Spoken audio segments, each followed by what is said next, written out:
Hello friends, आज हम देखने वाले हैं 2015 का एक क्वेश्चन पेपर। सिविल जज जूनियर डिवीज़न या जुडिशरी के आप किसी भी एग्ज़ाम की प्रिपरेशन कर रहे हो तो ये मेंस के पेपर हम लोग आपसे डिस्कस कर रहे हैं कि 3 वीडियो आप पहले देख चुके हैं। ये चौथा वीडियो है।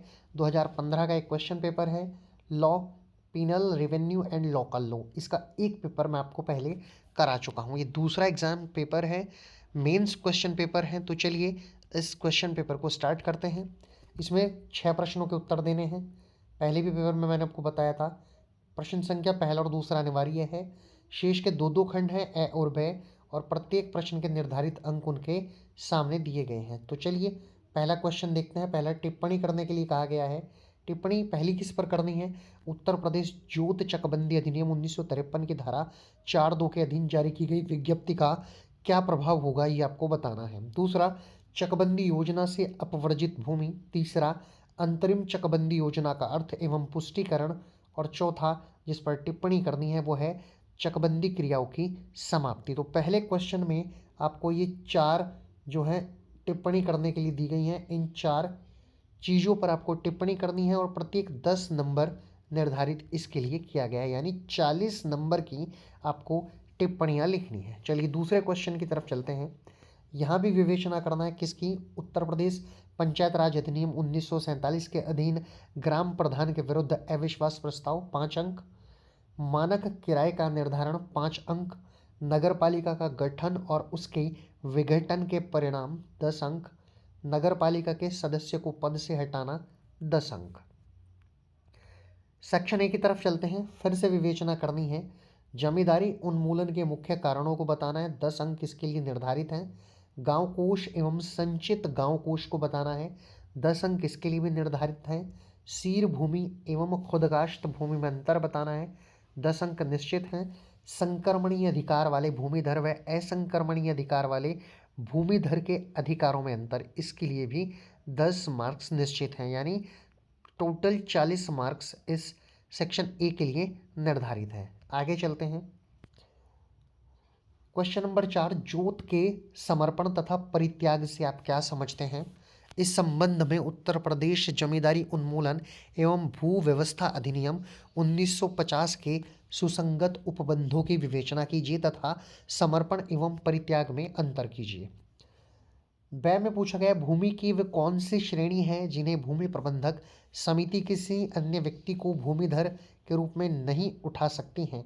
उत्तर प्रदेश जमींदारी उन्मूलन एवं भूमि व्यवस्था अधिनियम 1950 के सुसंगत उपबंधों का उल्लेख करते हुए उत्तर दीजिए। असंक्रमणीय अधिकार वाले भूमिधर या असामी को कृषि भूमि का आवंटन करते समय उत्तर प्रदेश जमींदारी उन्मूलन एवं भूमि व्यवस्था अधिनियम 1950 के अधीन अपनाए जाने वाले वरीयता क्रम को बताइए। ये टफ क्वेश्चन है, आप देख सकते हैं इसमें काफ़ी सारा 20 नंबर में आपसे पूछ लिया गया है। आप ध्यान से क्वेश्चन को करना है, क्या क्या क्वेश्चन की डिमांड है उस डिमांड के अनुसार ही आपको आंसर करना है। अगले क्वेश्चन की तरफ चलते हैं। निम्नलिखित में कौन अधिमान्य उत्तराधिकारी है बताना है। ए, एक पुरुष भूमिधर 2010 में बिना वसीयत के लिए मर जाता है। ए, अपने पीछे अपनी विधवा डब्ल्यू, एक पुत्र एक्स व एक पूर्व मृत पुत्र की विधवा वाई और एक सौतेला पुत्र जेड को छोड़ दे देता है। बहुत इंपॉर्टेंट क्वेश्चन है, ऐसे क्वेश्चन बड़े ट्रेंड में है, ये क्वेश्चन पूछे जाते हैं। चलिए दूसरा देखते हैं। ए, एक महिला भूमिधर जो स्वयं अधिकारी है, बिना वसीयत किए अपने पीछे अपने पिता, पति, पुत्र और अविवाहित पुत्री को छोड़कर मर जाती है। आगे चलते हैं। ब पार्ट देखते हैं इसका। ए, संयुक्त परिवार में ए, ब और से 3 भाई थे। एक संयुक्त परिवार है, उसमें 3 भाई थे, ए, ब और से। ए सबसे बड़ा और वयस्क था, ब और से अवयस्क थे, यानी 18 साल से कम आयु के थे। तीनों भाई सह भूमिधर हैं, यानी तीनों भाइयों का एक खाते में नाम है।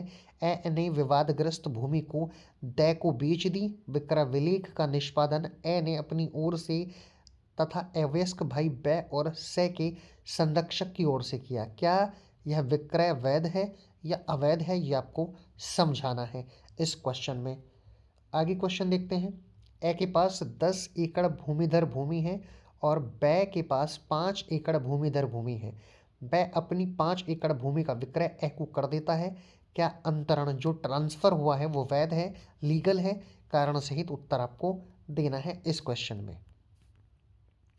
आगे चलते हैं क्वेश्चन नंबर 6 की तरफ।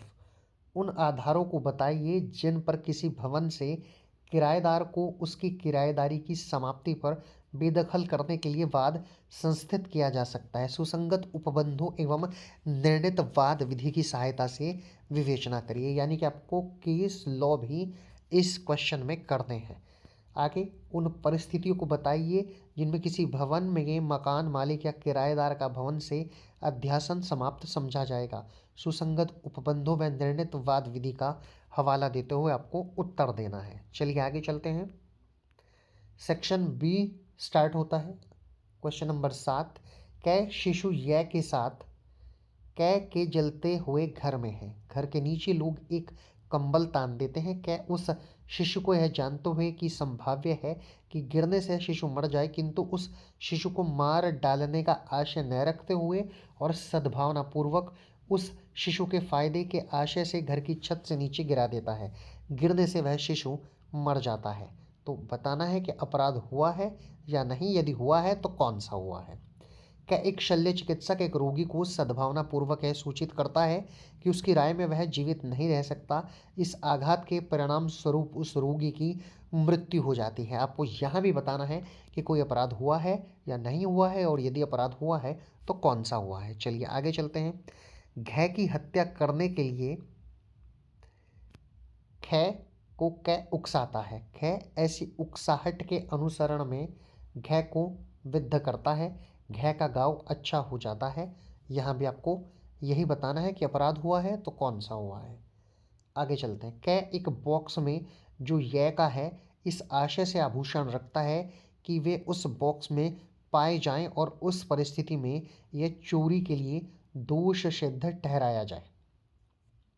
यहाँ भी आपको बताना है। यह कि नाक खींचने का प्रयत्न क्या करता है। यह प्राइवेट प्रतिरक्षा के अधिकार के प्रयोग में ऐसा करने से रोकने के लिए कै को पकड़ लेता है। परिणाम स्वरूप कै को अचानक और तीव्र आवेश आ जाता है और वह ये का वध कर देता है। ये भी आपको बताना है कि कौन सा अपराध है। चलिए आगे चलते हैं क्वेश्चन नंबर 8 की तरफ। आपराधिक मानव वध से आप क्या समझते हैं? कब यह हत्या की कोटि में आता है और कब हत्या की कोटि में नहीं आता, व्याख्या कीजिए। जब आप एलएलबी कर रहे हैं या आपने पढ़ी होगी एलएलबी या बीएलएलबी की कक्षाएं आपने ली होगी, तो आईपीसी में इस क्वेश्चन को बहुत सारी यूनिवर्सिटी ने बार बार पूछा है। तो आपका एलएलबी में जो लिखने का तरीका था मेंस में भी वही होना चाहिए, और मेंस में अक्सर 1-2 प्रश्न डिट्टो ऐसा पूछ लिया जाता है जो आपके एलएलबी के सिलेबस में था। चलिए आगे चलते हैं। वह चोरी करने के आशय से कै रात के समय खे के घर में प्रवेश करता है और एक कमरे में एक भारी संदूक निकालकर आंगन में ले आता है, जहां वह उसे खोलता है। लेने योग्य कोई भी वस्तु संदूक के अंदर नहीं मिलती और वह संदूक को वहीं छोड़कर चला जाता है। क्या कै ने कोई अपराध किया है? यदि हाँ उसने कोई अपराध किया है तो कौन सा अपराध किया है, ये आपको बताना है। चलिए क्वेश्चन नंबर 9 की तरफ चलते हैं। आपराधिक न्यास भंग क्या है? इसके आवश्यक तत्व क्या हैं? आपराधिक दुर्विनियोग से यह किस प्रकार भिन्न है? अगला सवाल, कै को एक मूल्यवान अंगूठी पड़ी मिलती है। वह यह नहीं जानता कि वह किसकी है। क्या उसके स्वामी को खोज निकालने का प्रयत्न किए बिना उसे तुरंत बेच देता है। क्या कै ने कोई अपराध किया है? यदि हाँ तो अपराध कौन सा है? तो यहाँ देखिए इस पेपर में ज़्यादातर प्रॉब्लम्स को दिया गया है। थ्योरेटिकल ना पूछते हुए आपको प्रॉब्लम दी गई है, उन प्रॉब्लम का सल्यूशन आपसे पूछा गया है। क्वेश्चन नंबर 10 की तरफ चलते हैं। मानहानि के अपराध को परिभाषित कीजिए। इसके आवश्यक तत्व क्या हैं? उदाहरण व्याख्या कीजिए, यानी इसके उदाहरण भी आपको देने हैं। इसका बै पार्ट भी देख लेते हैं। कै यह की पत्नी का जार है। वह कै को एक मूल्यवान संपत्ति देती है जिसके संबंध में कै यह जानता है कि वह उसके पति यह की है, और वह ऐसी संपत्ति जिसको देने का प्राधिकार उसे यह से प्राप्त नहीं है। इसके बावजूद कै उस संपत्ति को लेता है। क्या कै ने कोई अपराध किया है? यदि हाँ तो वो कौन सा अपराध है? कभी कभी इस तरह के क्वेश्चन बहुत पूछ लिए जाते हैं आपके पेपर में। जो प्रॉब्लम्स है आपने देखा होगा कि इस पेपर में ज़्यादातर आपसे प्रॉब्लम्स को ही देकर उनके बारे में पूछा गया है। सेक्शन ए में भी और सेक्शन बी में भी ज़्यादातर प्रॉब्लम के बारे में डिस्कशन करने के लिए कहा गया है। तो ये देखा आपने पूरा क्वेश्चन पेपर जो मैंने आपको बताया। ये थर्ड पेपर था, 2015 का था। आशा करता हूँ इसको देखकर आपने समझा होगा कि किस प्रकार के क्वेश्चन आपसे पूछे जाते हैं जुडिशियल एग्ज़ाम में। आशा करता हूँ कि वीडियो आपको पसंद आया होगा। मैं जल्द ही एक अच्छे वीडियो के साथ फिर से लौटूंगा। तब तक के लिए मैं आपसे विदा लेता हूँ। नमस्कार।